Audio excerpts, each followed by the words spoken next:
Now there is this term cells. So you have seen the buildings that are made of bricks, right? So similarly, the bodies of living organisms, either animals or plants or microorganisms, they are made up of tiny units. These are known as the cells. So cell can be seen only under the microscope. Some organisms are made up of only one cell, and there are other organisms also which are made up of more than one cell. So the cell is enclosed by a thin outer boundary that is known as its cell membrane, and most of these cells have distinct centrally located spherical structure. This is known as nucleus. So the nucleus is surrounded by a jelly like substance that is known as its cytoplasm, right? So cell, it is made up of generally three components, we can say: cell membrane, the outer boundary of the cell; nucleus, the central part of the cell; and the cytoplasm, the jelly like substance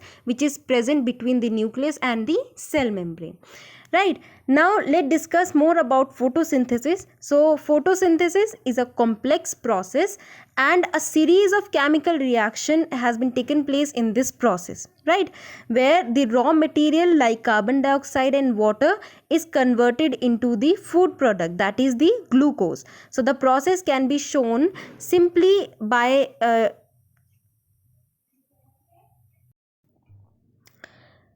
It can be shown simply by looking at the starting material, that are the water and carbon dioxide, and the end products, right?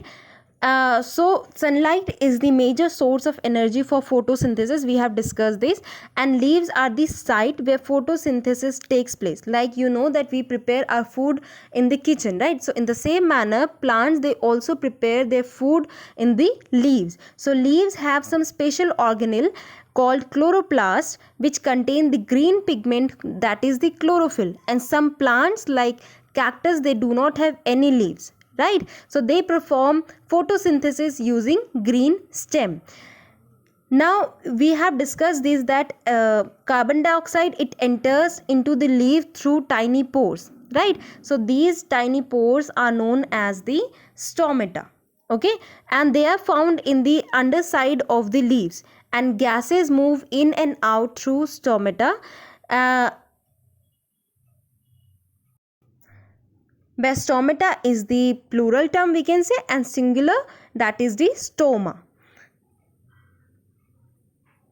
Okay, so we have discussed about photosynthesis here. We have discussed about stomata. These are the tiny pores which are present underside of the leaves, and there are these stomata.